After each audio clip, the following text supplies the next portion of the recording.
Muitas vezes o objetivo de um remédio é aumentar a quantidade de uma ou mais substâncias já existentes no corpo do indivíduo para melhorar as defesas do organismo.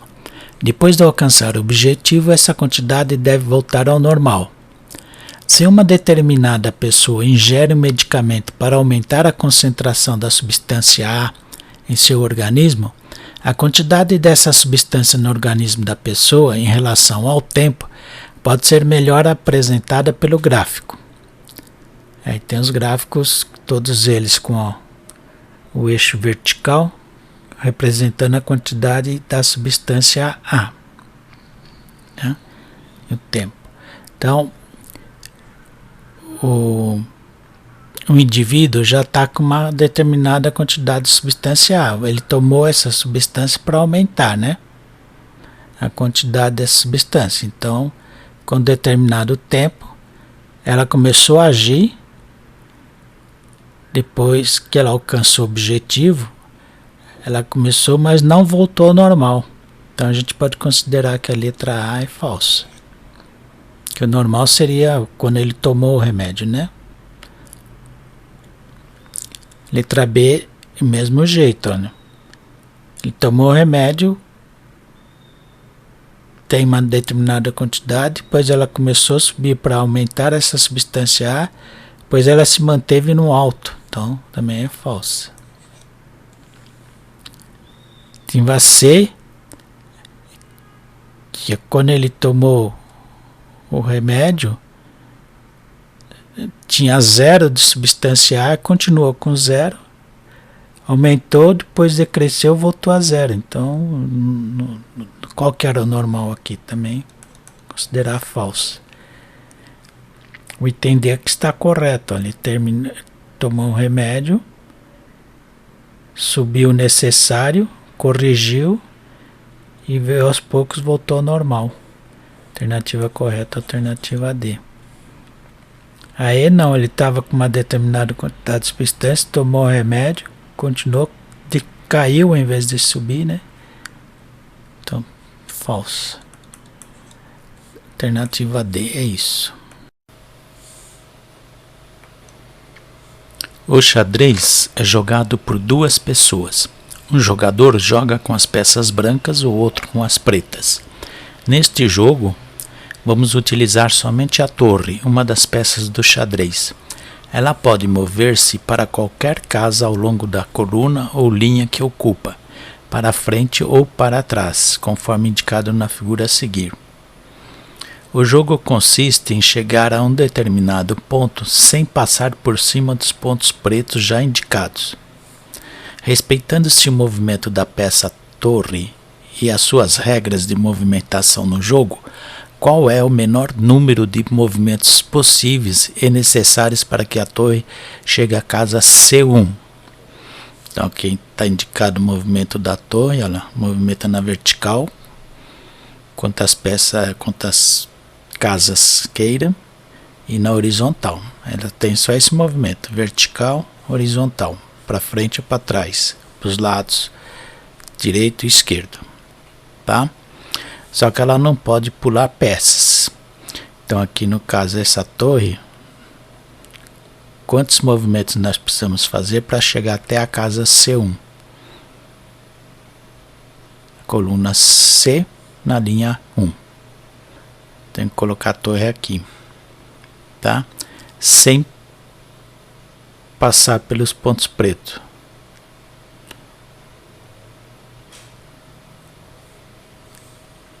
Sem passar por cima dos pontos pretos já indicados. Então é tranquilo,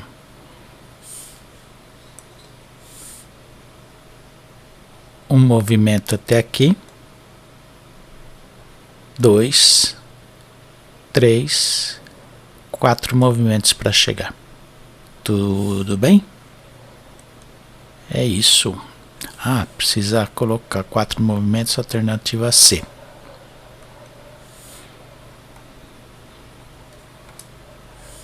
Tranquilo. Os calendários usados pelos diferentes povos da Terra são muito variados. O calendário islâmico, por exemplo, é lunar, e nele cada mês tem sincronia com a fase da Lua. O calendário maia segue o ciclo de Vênus, com cerca de 584 dias, e cada 5 ciclos de Vênus corresponde a 8 anos de 365 dias da Terra. Quantos ciclos teria em Vênus um período terrestre de 48 anos? Então nós vamos verificar a razão entre um ciclo de Vênus e o ciclo da Terra. Em Vênus, 5 ciclos corresponde a 8 anos da Terra. Isso quer dizer que em Vênus, um período de 48 anos terrestre na Terra vai corresponder a quanto? Produtos meios igual a produtos extremos, multiplicar em x, 8 vezes v é igual a 5 vezes 48. Então, em Vênus, 5 vezes 48 dividido por 8. 48 dividido por 8 dá 6. Então, em Vênus corresponde a 30 ciclos. Alternativa A. Isso. Considere que as médias finais dos alunos de um curso foram representadas no gráfico a seguir. Sabendo que a média para aprovação nesse curso era maior ou igual a 6, qual foi a porcentagem de alunos aprovados? Qual foi a porcentagem de alunos aprovados? Vamos ver a quantidade de alunos que fizeram a prova, né? Que fizeram a prova. Tem 4, marcar aqui, mais 10, mais 18, mais 16, mais 2, 14, 32, 48, 50 alunos total, certo? Os que tiraram notas maiores que 6 ou igual a 6, 18, mais 16 e mais 2 alunos, 36 alunos. Então nós sabemos que 50 corresponde a 100% dos alunos, 36 corresponde a x alunos. Regrinha de 3 básica, 50 vezes x é o mesmo que 36 vezes 100. Então x vai ser igual a 36 vezes 100 dividido por 50. Então x vai ser igual, simplificando 100 com 50, 2 vezes 36, 72 o que? Por cento. Alternativa E.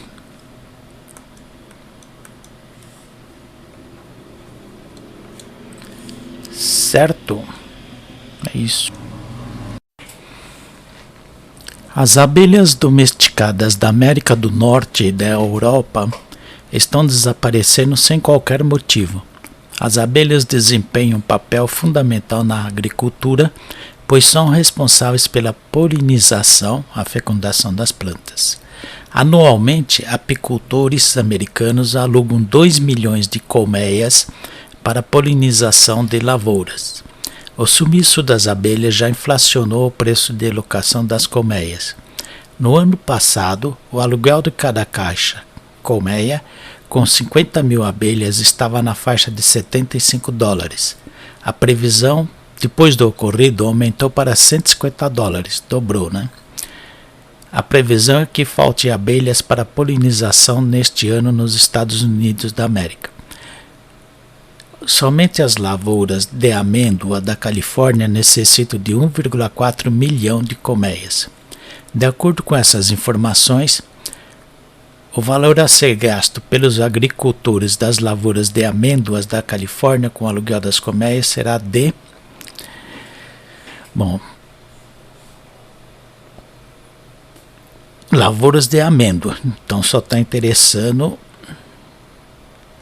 somente as lavouras de amêndoa, que vai precisar de 1,4 milhão de colmeias,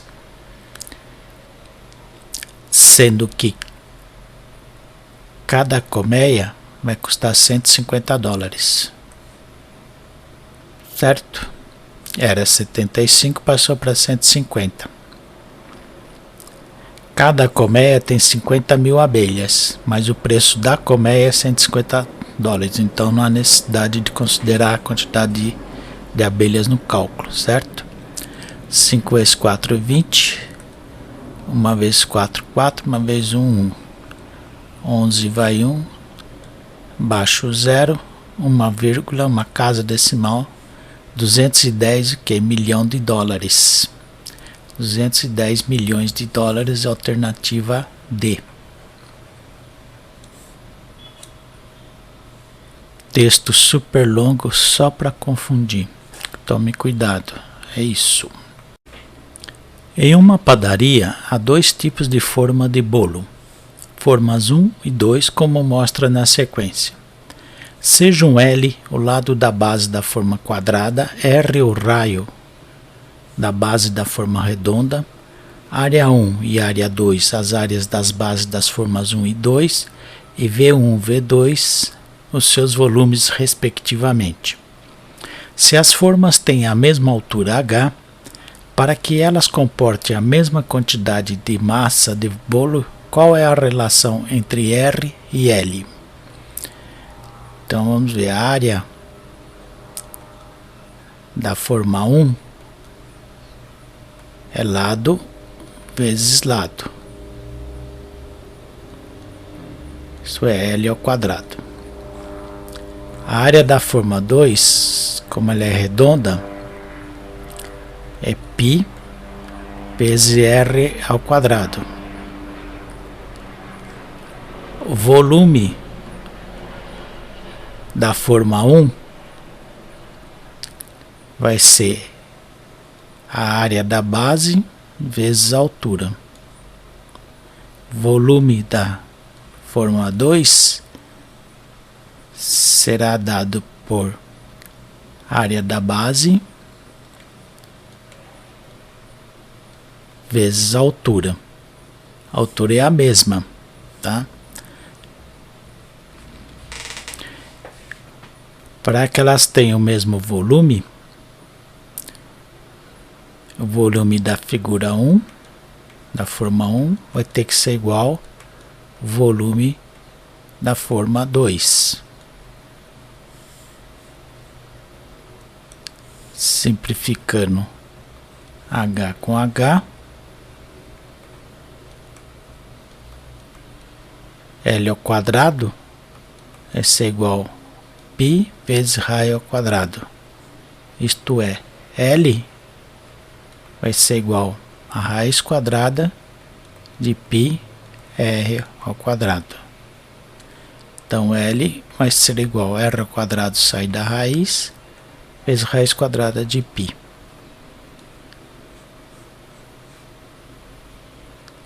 Essa é a relação entre R e L, que está na alternativa D. R vezes raiz quadrada de π. É isso. Dados do Instituto de Pesquisas Econômicas Aplicadas, o IPEA, revelaram que no biênio 2004-2005, nas rodovias federais, os atropelamentos com morte ocuparam o segundo lugar no ranking de mortalidade por acidente. A cada 34 atropelamentos ocorreram 10 mortes, cerca de 4.000 atropelamentos por ano, um a cada 2 horas aproximadamente. De acordo com os dados, se for escolhido aleatoriamente para investigação mais detalhada um dos atropelamentos ocorridos no biênio 2004-2005, a probabilidade de ter sido um atropelamento sem morte é... Então nós temos a probabilidade de ocorrência é o número do espaço amostral sobre o número de eventos prováveis, certo? Então nós temos a análise de 34 atropelamentos,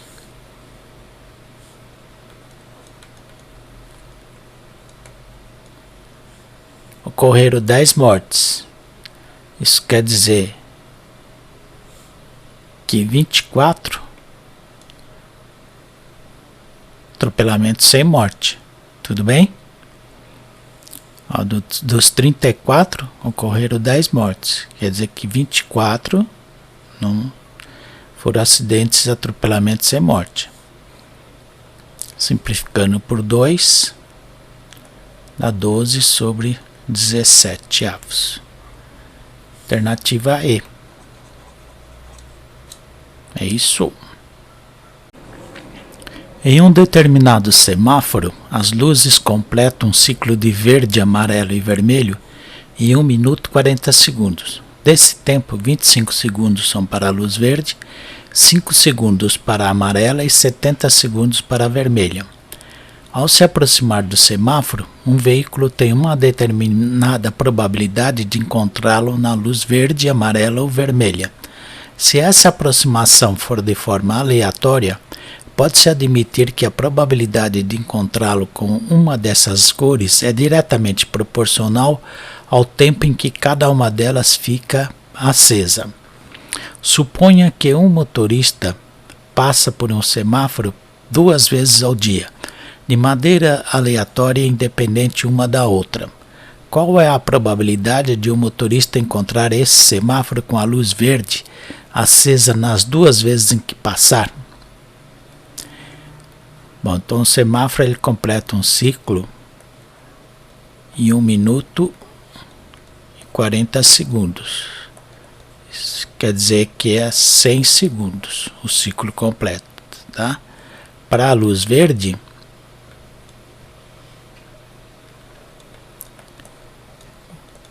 ele fica 25 segundos. Para a luz amarela, 5 segundos. E para a luz vermelha, o tempo é maior, é de 70 segundos. Que dá os 100 segundos no total, tá? Então ele quer saber de forma aleatória a probabilidade dele encontrar a luz verde ao passar pelo semáforo. Então na primeira vez é de 25 centavos. 25 centésimos, né? 25 segundos. Então, na segunda vez também, que são termos independentes, né? Certo? 25 com 100 dá para simplificar, dá 1/4.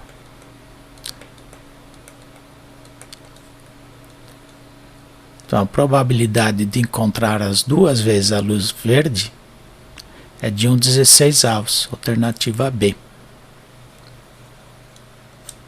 É isso. A fotografia mostra uma turista aparentemente beijando a esfinge de Gizé, no Egito. A figura a seguir mostra como, na verdade, foram posicionadas a câmera fotográfica, a turista e a esfinge. Então, aqui está a figura. Medindo-se com uma régua diretamente na fotografia, verifica-se que a medida do queixo até o alto da cabeça da turista é igual a 2/3 da medida do queixo da esfinge até o alto da sua cabeça. Considere que essas medidas na realidade são representadas por D e D', respectivamente,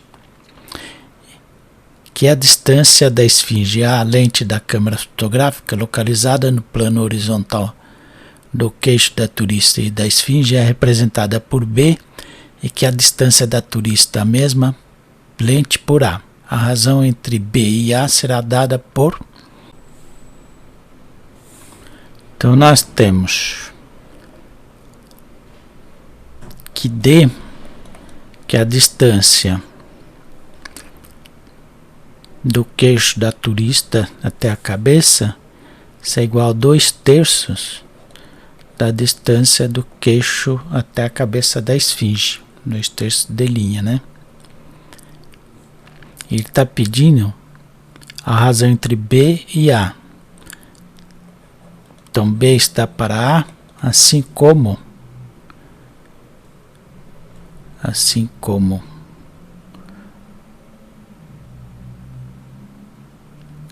D está para C.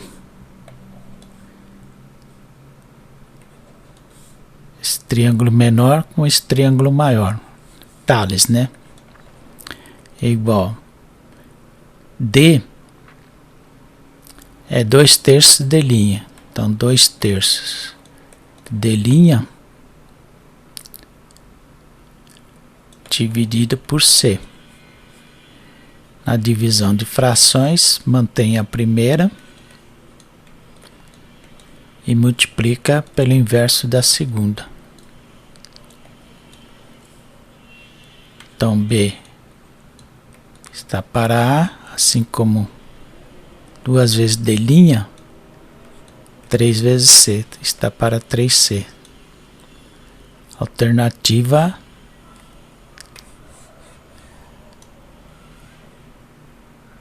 D', 3C, alternativa D. Isso. Um chefe de cozinha utiliza um instrumento cilíndrico afiado para retirar parte do miolo de uma laranja. Em seguida, ele fatia toda a laranja em seções perpendiculares ao corte feito pelo cilindro. Considere que o raio do cilindro e da laranja sejam iguais a 1 cm e a 3 cm, respectivamente. A área da maior fatia possível é aí 2 vezes a área da seção transversal do cilindro, 3 vezes a área da seção transversal do cilindro, 4 vezes, 6 vezes ou 8 vezes a área de seção transversal do cilindro. Bom, se ele vai tirar o miolo, nós vamos ter a área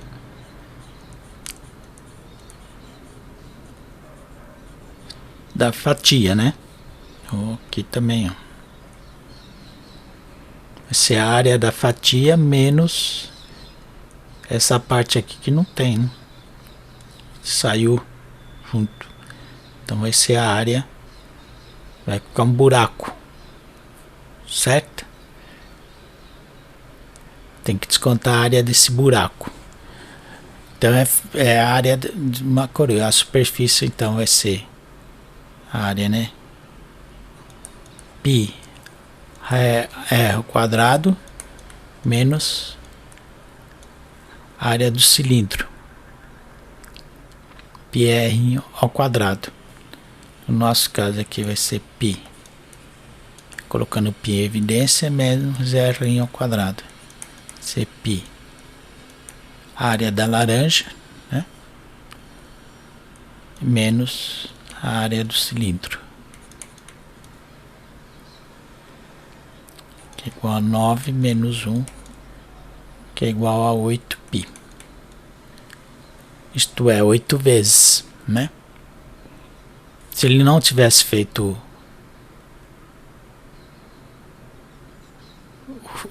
tirado o miolo com esse cilindro, a área seria 9π. Então ele tirou o miolo, ficou um π sem a área da superfície. Então a maior área fatia possível é 8 vezes a área da seção transversal do cilindro, certo? Alternativa E.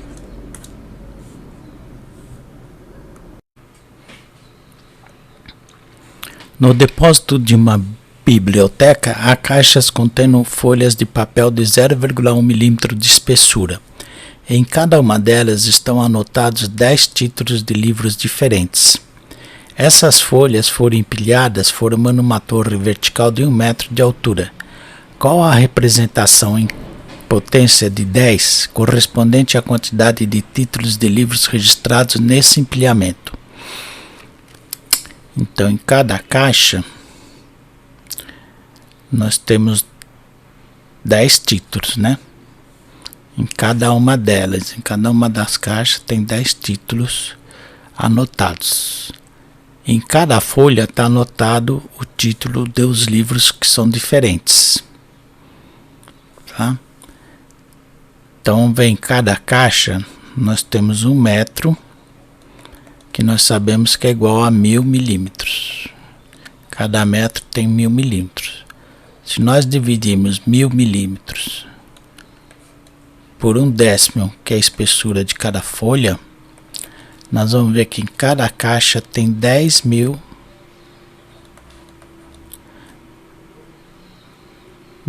folhas com os títulos anotados. Então todos os títulos são 10 vezes 10.000, nós temos 100.000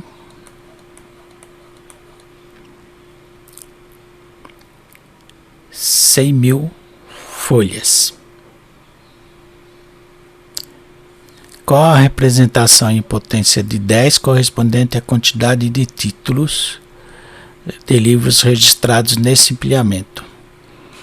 Então nós temos 100.000 títulos, que é igual a 100.000 folhas. 100.000 em notação científica, C igual a 1, porque a notação científica é sempre um número maior igual a 1, o menor igual a 10, escrito em potência de 10. Então a vírgula está aqui, nós vamos deslocar a vírgula 5 casas para a esquerda, então o expoente vai ficar igual a 5. Em notação científica equivale a 10 à quinta, alternativa C. É isso. No calendário utilizado atualmente, os anos são numerados em uma escala de 100 sem o zero, isto é, não existe o ano zero. A era cristã se inicia no ano 1 depois de Cristo e designa-se o ano anterior a esse como o ano 1 antes de Cristo. Por essa razão, o primeiro século, ou intervalo de 100 anos, da era cristã terminou no dia 31 de dezembro do ano 100 depois de Cristo, quando haviam decorrido os primeiros 100 anos após o início da era. O século II começou no dia 1º de janeiro do ano 101 depois de Cristo, e assim sucessivamente. Como não existe o ano zero, o intervalo entre os anos 50 a.C. e 50 depois de Cristo, por exemplo, é de 100 anos. Outra forma de representar anos é utilizando-se números inteiros, como fazem os astrônomos. Para eles, o ano 1 a.C. corresponde ao ano 0, o ano 2 AC ao ano -1 e assim sucessivamente. Os anos depois de Cristo são representados pelos números inteiros positivos, fazendo corresponder o número 1 ao ano 1 depois de Cristo. Considerando o intervalo de 3 a.C. a 2 depois de Cristo, o quadro que relaciona as duas contagens descritas no texto é. Então aqui nas alternativas nós temos o calendário atual, então representando 3 a.C. a 2 depois de Cristo, e o cômputo dos astrônomos. Então aqui no texto está bem claro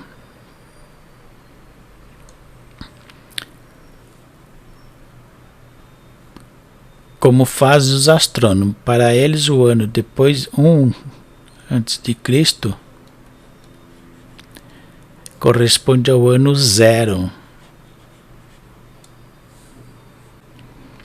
Então aqui no calendário, no texto, 1 a.C. é o ano 0. O ano 1 a.C. corresponde ao ano 0. Que no A tá, número 1 tá errado, o B tá certo, o resto tá errado. O único que está correto é a alternativa B. Certo? Na cidade de João e Maria haverá shows em uma boate. Pensando em todos, a boate propôs pacotes para que os fregueses escolhessem o que seria melhor para si. Pacote 1, taxa de R$40 por show. Pacote 2, taxa de R$80 mais R$10 por show. Pacote 3, taxa de R$60 mais para 4 shows e R$15 para cada show a mais. João assistirá a 7 shows e Maria a 4. As melhores opções para João e Maria são respectivamente os pacotes. Então vamos marcar aqui, ó.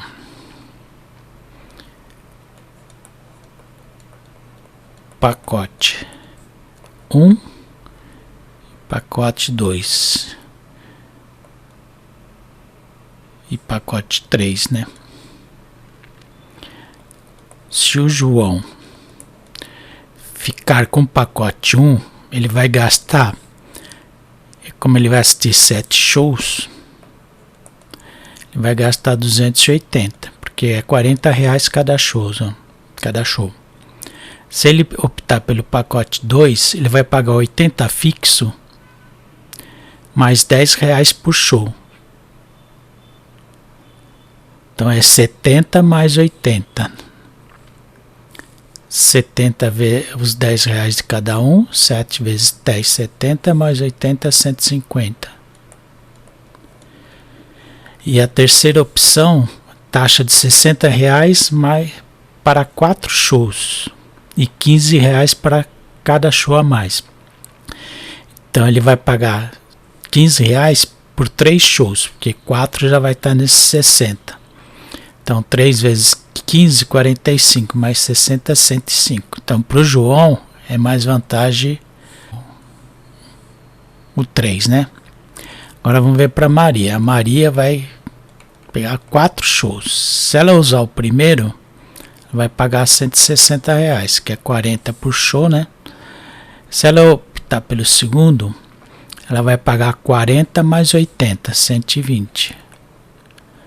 E se ela optar pelo terceiro, ela vai pagar só 60, que é dos 4 shows. Vai pagar só a taxa de 60. Então, para os dois, o melhor é o 3, né? Alternativa E. É isso. Um decorador utilizou um único tipo de transformação geométrica para compor pares de cerâmicas em uma parede. Uma das composições está representada pelas cerâmicas indicadas por 1 e 2. Utilizando a mesma transformação, qual é a figura que compõe par com a cerâmica indicada por 3? Então vamos olhar bem a 1 e a 2. A 1 tem esse triângulo embaixo, com vértice em cima. A 2 também tem o triângulo, só que do lado oposto, girado assim, né? Foi virado para cá. E as 3 peças aqui, olha, também. Elas ficaram nesse vértice, estão nesse vértice, ficaram nesse vértice, no mesmo sentido. No sentido diagonal, certo? Então, se nós olharmos a 3, vai ficar a mesma coisa.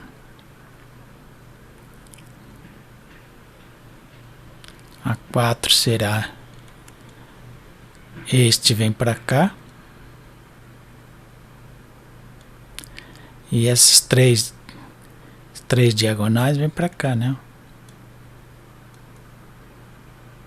Onde está isso? Letra B, olha. Certo? É isso.